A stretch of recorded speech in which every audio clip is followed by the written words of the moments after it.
Most people just throw them away. But today, I'm going to turn these plastic bottles into something absolutely crazy. Not only the bottle itself, but especially the plastic cap is incredibly useful. It's actually hiding a little treasure that most people completely overlook. It may sound simple, but with a little creativity, plastic bottle caps can be turned into incredibly useful tools that are convenient and can even help you solve all kinds of unexpected situations in daily life. They may be small, but they're surprisingly powerful. Next, I'll prepare a spring that fits perfectly inside the bottle cap. The spring needs to have just the right level of compression, not too stiff that it becomes difficult to use, but not too soft either, so it can still provide enough elasticity when needed. Once placed inside, it sits neatly in the cap, creating a flexible push and release mechanism. After placing the spring in the correct position, I'll use hot glue to secure the spring between the two bottle caps.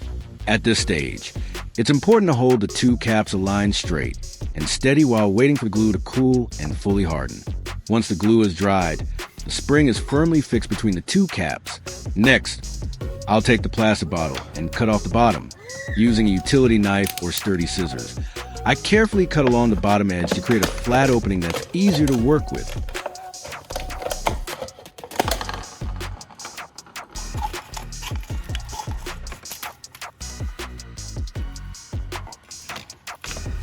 After that, I'll add a small amount of baking soda and salt into the bottom of the bottle that was just cut, then mix the two ingredients together evenly. There's no need to use much, just enough to form a thin, even layer covering the bottom.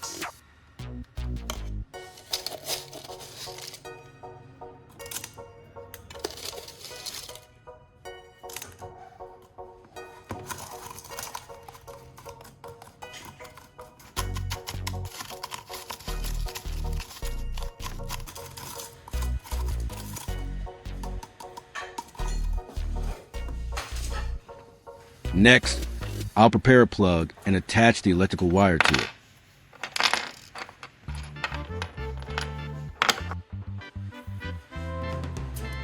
At this step, it's important to make sure the wire is securely fixed, not loose, and positioned correctly to avoid affecting its performance during later use.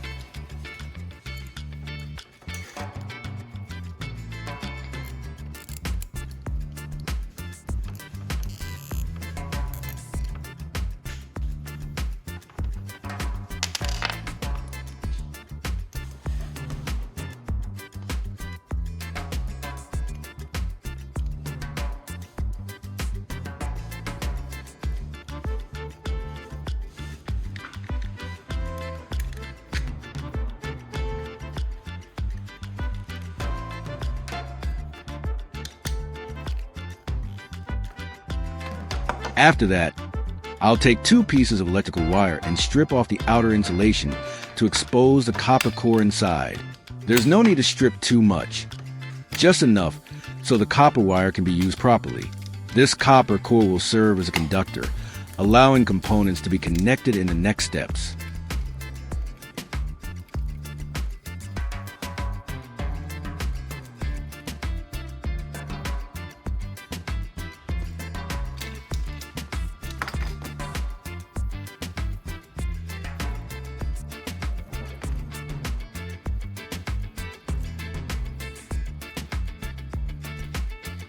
Once prepared, make sure the copper wires are straight, clean, and not frayed, so the assembly looks neat and remains stable.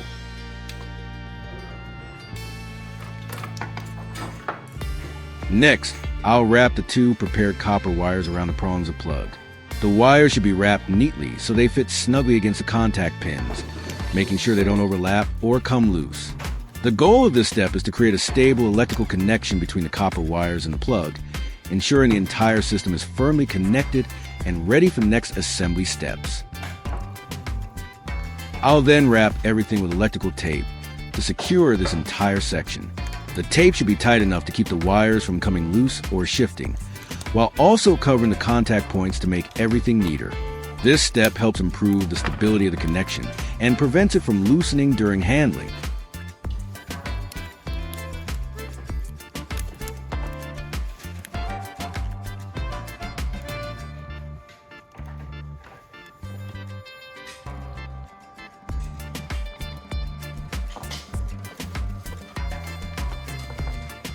Next, I'll attach the 2 wires coming from the plug to a pair of alligator clips. These clips make the connections more flexible, allowing for a quick attachment and removal, and making it easy to test different components without needing a permanent connection.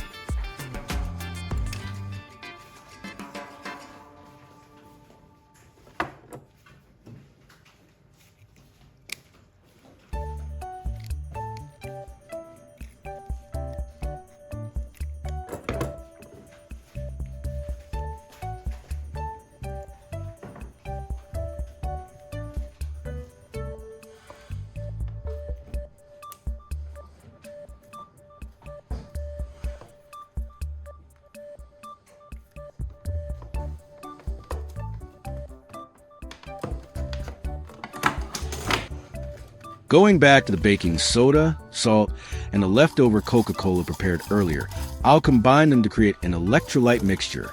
Once mixed evenly, the ingredients blend together to form a conductive environment suitable for the idea I'm working on. Continue stirring the mixture until the salt and baking soda are completely dissolved in the Coca-Cola. At that point, the solution becomes uniform, with no visible sediment at the bottom, ensuring more stable conductivity. Next, I'll turn to soldering iron, whose tip is turned completely black and is covered with oxidation and burnt residue after a long period of use. This buildup not only makes the tip look old and worn, but also directly affects heat transfer and the quality of the solder joints. Instead of replacing the tip, I'll try using the electrolysis method with the solution I just prepared to clean the surface of the soldering tip. After that, I'll wrap the soldering tip with a copper wire that was already connected on the plug side. The wire should be wrapped tightly so it sits firmly against the metal body of the tip, ensuring direct and secure contact without coming loose or slipping during the process.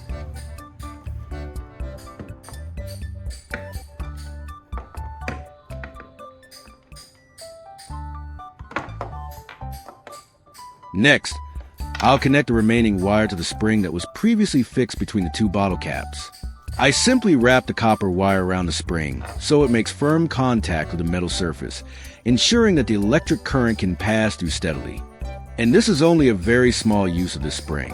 In the next steps, it will play a much more important role in the entire mechanism. So don't skip ahead. Watch until the end of the video to see exactly what this small spring is really capable of. At this step, I use a 12-volt motorcycle battery as the power source of the electrolysis process. A 12V supply is stable enough to create the necessary reaction without requiring any complex equipment. When power is applied, the electric current passes through the electrolyte solution and triggers reactions on the metal surface, making the cleaning process much more effective. After connecting the entire system to power source, I gently place the spring and the soldering tip into the prepared electrolyte solution. Once they make contact, both metal parts begin to take part in the reaction within the solution, indicating that the electric current is flowing through the circuit.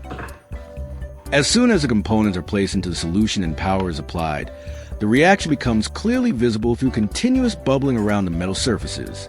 Small gas bubbles appear and gradually build up more densely over time. You can clearly see rust and built-up residue starting to peel off the surface of the soldering tip, separating and gradually floating up in the solution.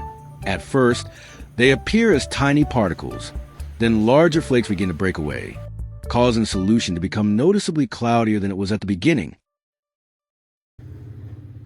After the electrolysis process is complete, I'll remove the soldering tip from the solution and clean it again.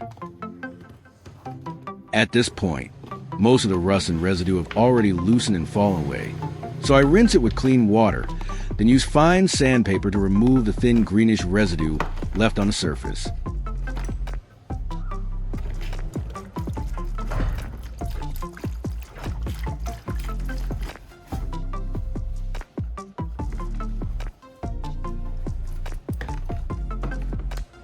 As for this spring, I'll reuse it for other purposes instead of throwing it away. Thanks to its good elasticity and the fact that it's already been cleaned, the spring is still perfectly usable for DIY mechanisms, small experiments, or future creative ideas.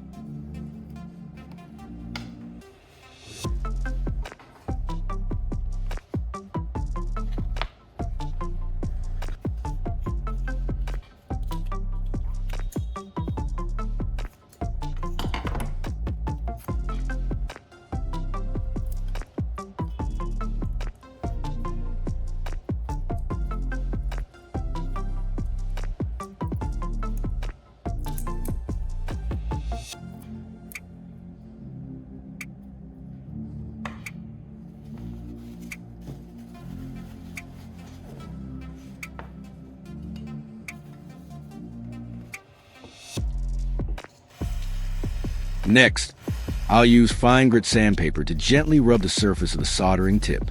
I applied just enough pressure and sand in one direction to remove any remaining residue after electrolysis without wearing down or deforming the tip.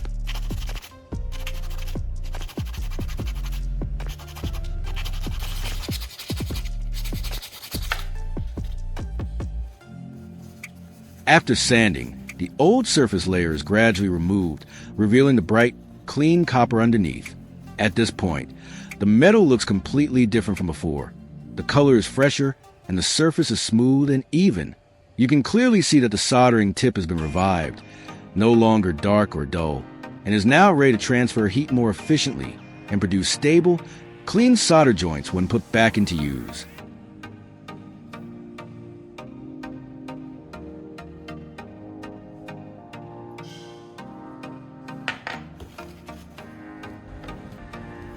Finally, I'll reattach the soldering tip to the soldering iron, tightening it just enough so that the tip is firmly secured and makes good contact with the internal heating element.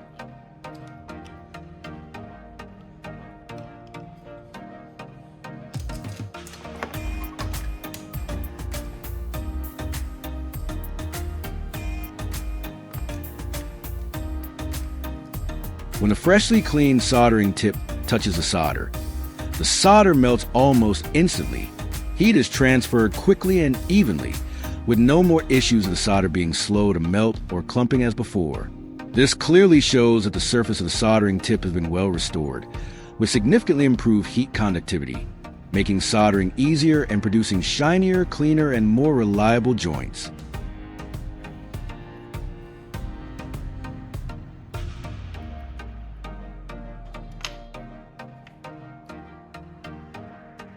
When solder is applied to the electrical wire, you'll see it adhere firmly to the copper core, coating each individual strand evenly. Thanks to this layer of solder, the wire becomes shiny and stiffer, while its conductivity is significantly improved. Evenly coated solder ensures stable connections that won't loosen or corrode over time. It also creates a convenient surface for connecting with other components in the circuit.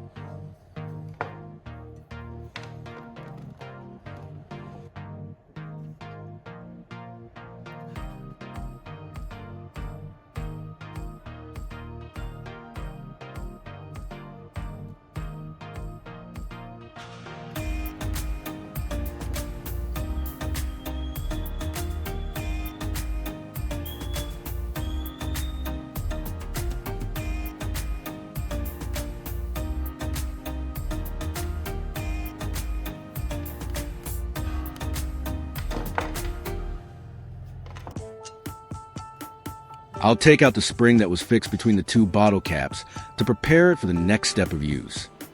This door, when closed, often slams hard against the wall, creating a loud bang and sometimes scratching the wall surface or the hinge.